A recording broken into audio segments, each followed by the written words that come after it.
ওকে, জিটিকে 111 কিন্তু চেনো, না চেনে থাকলে বলে দিচ্ছি, সে কিন্তু নেপালি বড় ইউটিউবারদের মধ্যে কিন্তু একজন, এন্ড অবভিয়াসলি সে কিন্তু একজন ইমুলেটর পিসি প্লেয়ার। অপরদিকে M1NX এর সাথে তো পরিচয় করে দিতে হবে না। তো আজকে কিন্তু বাংলাদেশ ভার্সেস নেপাল, দেখা যাক আজকের ম্যাচটা কে উইন হয়। তো অলরেডি কিন্তু দুইজনে কিন্তু ক্লোজে ফাইট চলে আসছে, দেখা যাক। ও ফার্স্ট রাউন্ডটা দেখা যাক। বলতে বলতে M1NX কিন্তু নিয়ে নিচ্ছে। এত ক্লোজ থেকে এগুলো হেডশটটা কিন্তু জাস্ট দেখার মতো ছিল। তো দেখা যাক এই রাউন্ড আমাদের কে নেয়, আমাদের জিটিকে 111 নাকি আমাদের M1NX।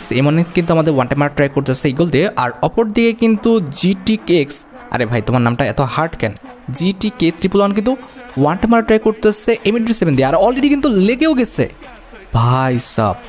M87 ওয়ান টাপটা জাস্ট অস্থির ছিল, দেখার মতো। এখন কিন্তু আমাদের ম্যাচের ফলাফল সমতায় 1-1 দুইজনেরই কিন্তু, আর আমাদের থার্ড রাউন্ড স্টার্ট হয়েছে কিন্তু সান্তোষায়। দেখা যাক এই রাউন্ডটা।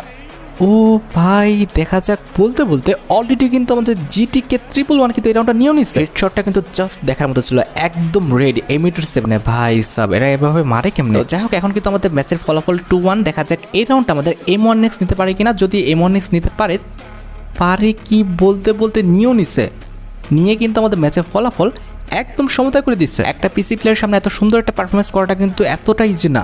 আর অলরেডি কিন্তু আমাদের M1NX কিন্তু ড্যামেজ খেয়ে গেছে। দেখা যাক M1NX নিতে পারি কিনা এই রাউন্ডটা, নিলে ভালো লাগবে। দেখা যাক এখানে M1NX কিন্তু আমাদের ইগলের ওয়ান টাইম মার ট্রাই করতেছে, আর অপর দিয়ে কিন্তু আমাদের জিটিকে 111 কিন্তু M87 দিয়ে কিন্তু ওয়ান টাইম মার ট্রাই করতেছে। দেখা যাক কারটা আগে লেগে যায়। ভাই মুভমেন্ট কিন্তু দুজনেরই সুন্দর, তবে জিটি কের মুভমেন্টটা কিন্তু আরও বেশি সুন্দর, যেহেতু সে একজন পিসি প্লেয়ার। হ্যাঁ, M1NX যে খারাপ মুভমেন্ট করতেছে এরকম না, কথা হচ্ছে একজন মোবাইল প্লেয়ারের সাথে একজন পিসি প্লেয়ারের মুভমেন্টের তো তুলনা করলে চলবে না। এখন কিন্তু দুজনে ক্লোজে চলে আসছে, দেখা যাক কে ওয়ান ট্যাপটা খেয়ে যায়। বলতে বলতে M1NX কিন্তু ওয়ান ট্যাপ খেয়ে গেছে, তাও আবার M87। আর হ্যাঁ, এই ভিডিওটা কিন্তু নেওয়া হচ্ছে আমাদের জিটিকে চ্যানেল থেকে। জিটিকের হাইলাইট শো করার যে বিষয়টা, এডিটের যে বিষয়টা, এটা কিন্তু আমার কাছে ভালো লাগছে, যে মরার পর যে হাইলাইটটা এটা কিন্তু আবার সে দেখাচ্ছে, তবে নিজে যখন মরতেছে সেটার কিন্তু আর হাইলাইট দেখাচ্ছে না। ইউ আর চালাক ব্রো। যাই হোক, দেখা যাক এই রাউন্ডটা আমাদের M1NX নিতে পারে কিনা, তাহলে কিন্তু ম্যাচের সমতা হয়ে যাবে। ও ভাই, M1NX কিন্তু অলরেডি ওয়ান ট্যাপ খেয়ে গেছে। যে কোনোভাবে জাস্ট একটা লাগাতে পারলে কিন্তু M1NX কিন্তু ডাউন হয়ে যাবে। তবে এখানে কিন্তু তারা স্প্যাম খেলতেছে না, জাস্ট ওয়ান ট্যাপ খেলতেছে, যার কারণে কিন্তু আমাদের GTX, আরে ভাই জিটিকে তাকে কিন্তু সুযোগ দিল হিল করার জন্য। দেখা যাক এই সুযোগটা আমাদের M1NX কাজে লাগাতে পারে কিনা, নাকি নিজে ডাউন হয়ে যায়। ডাউন হলে একটা লজ্জার বিষয়, কারণ তোমাকে সুযোগ দেওয়া হয়েছে, এই সুযোগটা কিন্তু অবভিয়াসলি তোমাকে কাজে লাগাতে হবে। দেখা যাক তুমি লাগাতে পারো কিনা।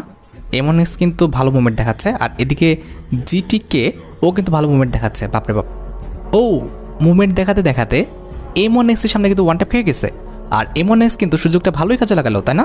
দেখা যাক এই রাউন্ডটা সুযোগটা কাজে ভাই M1NX কিন্তু ভালো একটা ওয়ান ট্যাপ খেয়ে গেছে, আর একটা যেভাবে লাগাতে পারুক না কেন, লাগাতে পারলে কিন্তু M1NX ডাউন, তবে লাগাতে পারে নাই। ও শিট, লাগাই ফেলছে। অলরেডি কিন্তু আমাদের ম্যাচে ফলাফল এখন 4-3। দেখা যাক এই রাউন্ডটা আমাদের M1NX নিতে পারে কিনা, না হলে কিন্তু ম্যাচের সমতা আসবে না।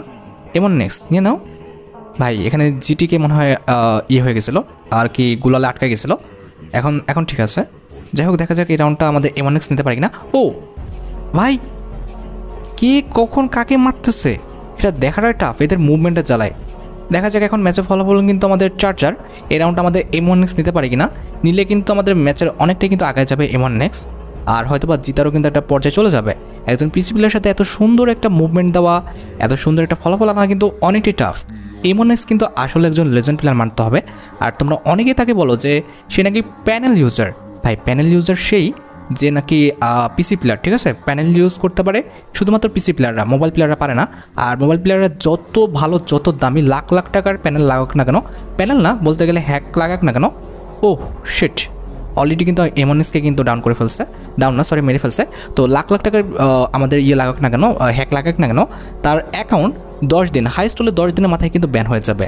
আর M1NX কিন্তু প্রায় আজকে 2 থেকে 3 বছর হবে, না হলে এমনই হবে হয়তো বা, সে কিন্তু গেম খেলে যাচ্ছে, তার তাহলে তো আইডিটা অনেক আগে ব্যান হয়ে যাওয়ার কথা ছিল। তো ইনলজিক্যাল কথা বলে একদমই কিন্তু লাভ নাই। আচ্ছা যাই হোক, আমরা খেলা মনোযোগ দিয়ে দেখা যাক এই রাউন্ডটা আমাদের M1NX নিতে পারে কিনা। পারে কিনা বলতে বলতে অলরেডি নিয়েও নিচ্ছে, আর আমাদের ম্যাচের ফলাফল কিন্তু অলরেডি 5-5। ভাই কে জিতবে? ম্যাচের ফলাফল তো পেন্ডুলামের মতো ঘুরতেছে। এই টাইপের ম্যাচগুলো থেকে মজা আছে, জাস্ট ওয়ান টাইম মারতেছে, হেভি লাগতেছে আমার কাছে। দেখা যাক এই রাউন্ডটা আমাদের M1NX কিন্তু মেরে দিচ্ছিল, তবে লাগে নাই, অনেক ভালো সুযোগ পাইছে। ভাই এখানে কিন্তু জিটি, শিট, আমি তো মনে করছিলাম M1NX নিয়ে নিচ্ছে, তবে M1NX কিন্তু নিতে পারলো না। আমাদের জিটিকে সে কিন্তু নিয়ে নিল আমাদের রাউন্ডটা। ভাই এদের নামগুলো তো হার্ড হয় কেন? আমি ভিডিও করতে চাই, আমার না খুবই সমস্যা হচ্ছে। GTX হলো তো একটা কথা ছিল, GTK, what the hell is this man? ভাই এই মনেক্সের হেড দেখছো, জাস্ট অস্থির ছিল M87-এর। আমি তো ভাই কথার মধ্যে ওর হেডশট দেখে কথাটা জাস্ট ধাপ করে অফ হয়ে গেল, আমার চোখ মুখ বের হয়ে গেছে যে কি হেডশট মারলো এত ক্লোজ থেকে। কি লাস্ট রাউন্ড কি ফাইট নেবে না, এরকম ভাবে ছেড়ে দেবে না কি? বড় বড় ইউটিউবাররা তো এরকমই করে, মানে কেউ কাউকে অসম্মান করতে চায় না লাস্ট রাউন্ডে। তাই তারা কিন্তু লাস্ট রাউন্ড ফাইট নেবে না, তবে যতটুকু নিয়েছে ফাইট আমার কাছে কিন্তু সত্যি ম্যাচটা অসাধারণ লাগছে।